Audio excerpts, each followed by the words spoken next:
Halo teman-teman, selamat datang kembali di Laskar Pelangi Channel.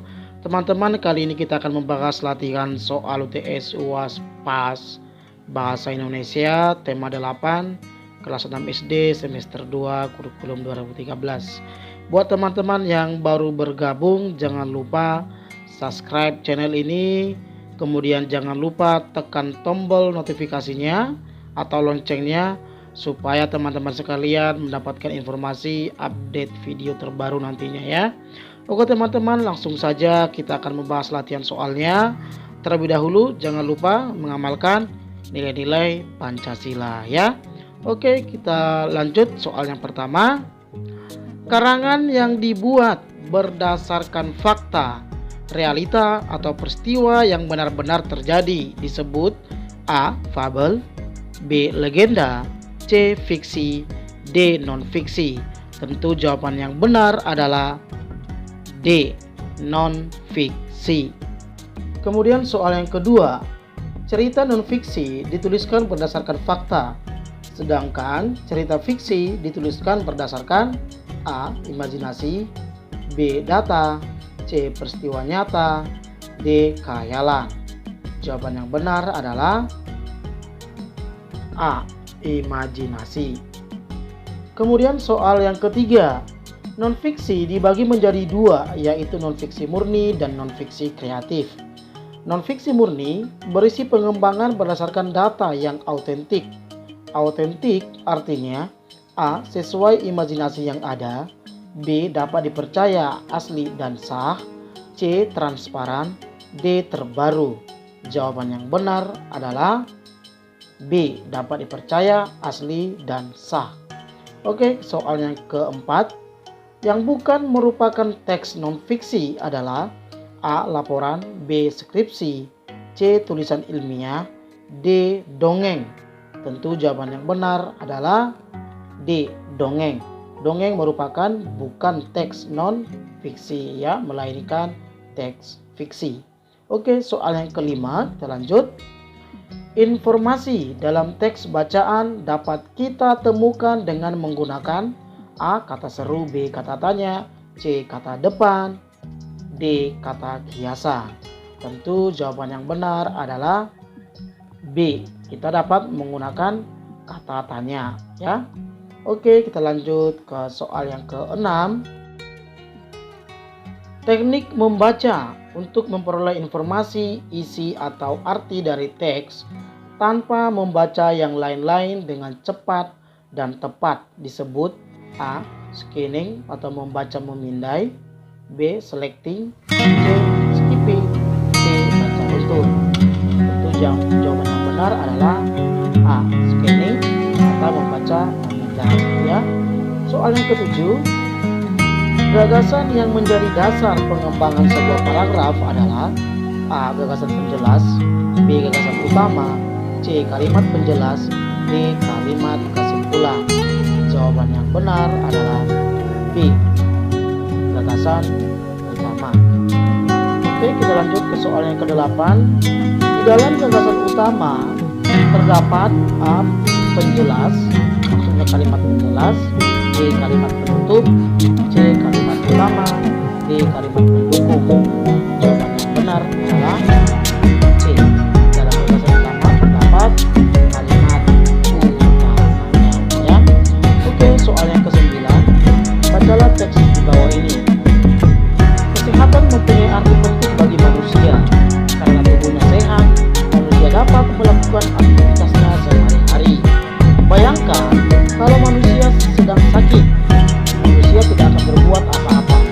Dirinya hanya tidur seharian, bahkan seluruh harta benda yang dimilikinya bisa habis untuk mengobatan.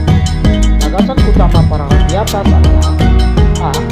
Karena tubuhnya sehat, B. Manusia bisa melakukan aktivitasnya sehari-hari, C. Kesehatan mempunyai arti penting bagi manusia, D. Manusia tidak bisa berbuat apa-apa. Jawaban yang benar adalah C. Kesehatan mempunyai arti penting bagi manusia. Oke, kita lanjut soal yang ke-10.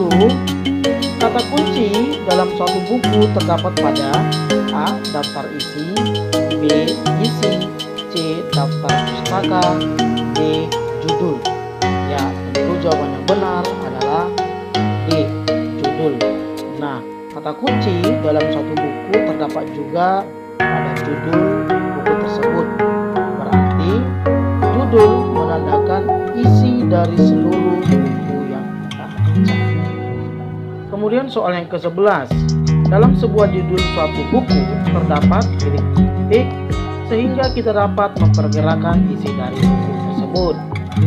A. Kata menarik, B. Kata kunci, C. Kiasan, D. Sinopsis. Tentu jawaban yang benar adalah B. Kata kunci.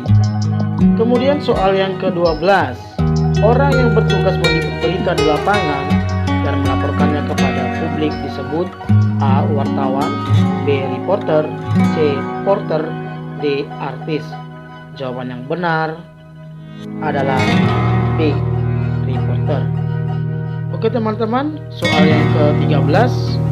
Gagasan yang isinya memperjelas, menguraikan, atau berupa rinci-rincian tentang gagasan utama disebut A. Gagasan utama, B. Kalimat utama, C. Pokok pikiran, D. Gagasan pendukung. Tentu jawaban yang benar adalah D. Gagasan pendukung. Kemudian soal yang ke-14. Berikut cara menentukan pokok pikiran kecuali A. Membaca dari keseluruhan teks bacaan, B. Memahami isi teks bacaan tersebut, C. Mencari gagasan pendukung dari teks tersebut, D. Menemukan pokok pikiran yang dinyatakan dalam gagasan utama. Tentu jawaban yang benar adalah kecuali C. Mencari gagasan pendukung dari teks tersebut. Oke, kita lanjut soal yang ke-15. Bentuk penyajian data secara grafis untuk menyampaikan informasi lengkap kepada pembaca agar dapat dipahami dengan lebih mudah, cepat, singkat, dan jelas. Disebut A. Pengumuman, B. Wawancara, C. Infografis, D. Jurnalistik. Jawaban yang benar adalah C. Infografis. Kemudian soal ke-16. Pendapat akhir berdasarkan uraian dalam teks disebut A. Kesimpulan, B. Laporan, C. Kritikan, D. Penilaian. Tentu jawaban yang benar adalah A. Kesimpulan. Kemudian soal ke-17. Membaca, memindai atau scanning dilakukan untuk menemukan dan memperoleh informasi tertentu dari sebuah bacaan dengan membaca secara A. Cepat, B. Lambat, C. Keras, D. Nyaring. Jawaban yang benar adalah A, ya, dengan membaca secara cepat. Kemudian soal yang ke-18. Kata tanya dapat digunakan untuk menggali informasi suatu teks bacaan atau cerita. Kata tanya yang tepat untuk menanyakan keadaan atau kejelasan tentang sesuatu hal, cara atau proses pengerjaan sesuatu adalah A. Apa, B. Siapa, C. Di mana, D. Bagaimana. Tentu jawaban yang benar adalah D. Kata tanya bagaimana. Oke, soal yang ke-19. Informasi yang tidak tertulis secara jelas dalam suatu teks bacaan disebut A. Informasi tertulis, B. Informasi tersirat, C. Informasi inti, D. Informasi terpercaya. Jawaban yang benar adalah B. Informasi tersirat. Oke teman-teman, kita masuk ke soal yang terakhir. Soal yang ke-20. Biografi adalah salah satu contoh jenis karangan.